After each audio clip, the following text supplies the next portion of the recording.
Күнделікті ас жұмыртқаны көп жесең. Тауық жұмыртқасы суперфуд санатына жатқызуға болатын тағамдардың бірі. Ол адамға қажет қоректік затқа бай. Адамдар құсты біздің дәуірімізге дейінгі 7,5 мың жыл бұрын қолға үйрете бастаған.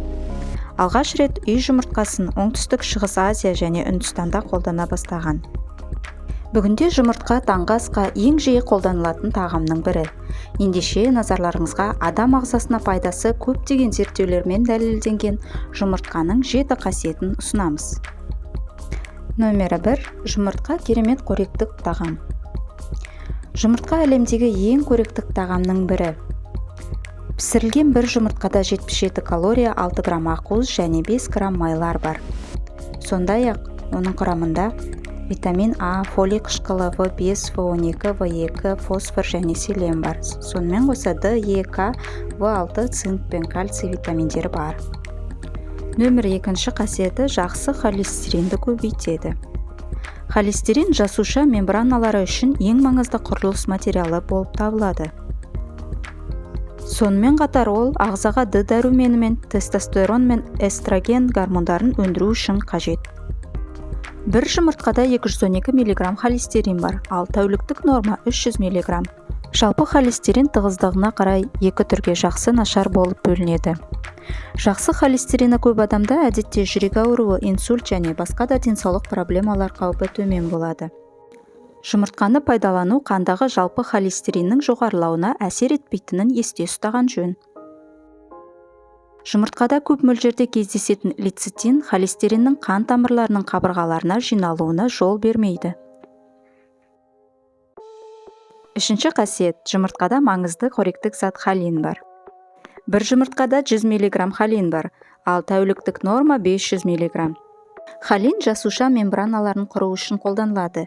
Инсулин деңгейін реттейді, мидағы сигналдық молекулаларды өндіруде маңызды рөл атқарады және бауырдың қызметін қолдайды. Холин сондай-ақ есте сақтау, ақыл-ой функциясы, туа біткен ақаулардың алдын алу және басқа да көптеген жағдайлар үшін қолданылады. Нөмірі 4 қасиет. Жұмыртқа жүрек қан-тамыр ауруларынан сақтайды. Біз жақсы холестеринді айттық. Ал енді нашар холестерин туралы айтатын болсақ, ол тығыздығы төмен липопротеидтер. Оның деңгейінің жоғары болуы жүрек ауруы қаупінің жоғарылауымен байланысты екені белгілі. Жұмыртқа нашар холестерин құрылымын жақсыға өзгертеді. 5 қасиет. Жұмыртқа көздің көру қабілетіне әсер етеді. Адам қартайған сайын көру қабілеті біртіндеп төмендейді. Көзімізге әсер ететін дегенеративті процестерге қарсы тұруға көмектесетін бірнеше қоректік заттар бар. Олар зеаксантин және лютеин. Күніне бір жұмыртқа сарысын жеу қандағы лютеинді 50%-ға дейін, ал зеаксантинді 140%-ға дейін көбейтеді. Бұл пигмент компьютер, телефон, планшет экрандарынан түсетін жарықты жұтады. Осылайша көзімізді қорғайды. Жұмыртқада А дәрумені де көп. Оның жетіспеушілігі көздің нашарлауының ең көп тараған себебі. Нөмірі 6 қасиеті. Жоғары сапалы ақуыз және барлық маңызды амин қышқылдарының дұрыс қатынасы. Ақуыздар адам ағзасының негізгі құрылыс материалы болып табылады. Жұмыртқа ақуыздың қайнар көзі. Сондай-ақ оның құрамында барлық маңызды амин қышқылдары дұрыс пропорцияда бар.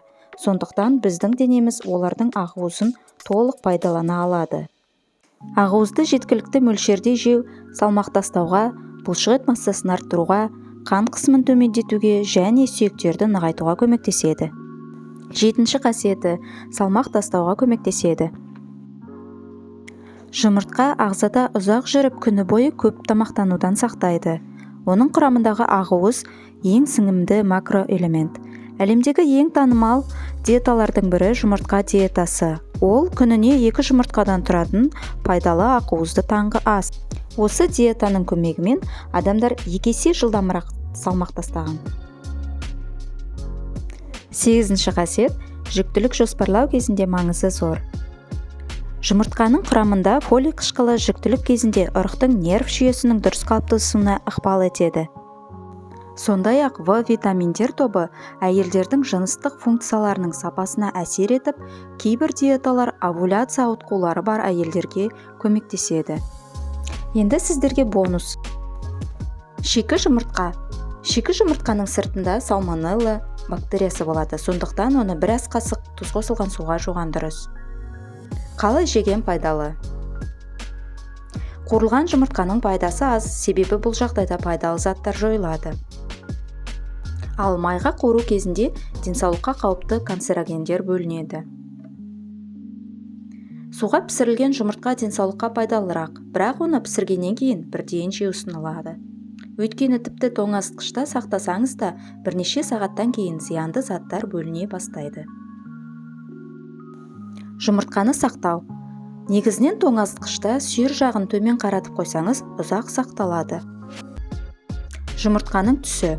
Жұмыртқа түсі оның құнарлылығына әсер етпейді. Оның түсі тауықтың тұқымына қарай ақ не қоңыр болуы мүмкін. Күніне қанша жұмыртқа жеуге болады? Ересек адамға бір күнде 1-3 жұмыртқадан жеуге болады. 1 жасқа толмаған балаға жұмыртқа бермеген дұрыс. Достар, видеоны аса лайк басып, достарыңызбен бөлісіңіздер. Каналды алғаш көріп отырсаңыз, тіркелуді ұмытпаңыздар.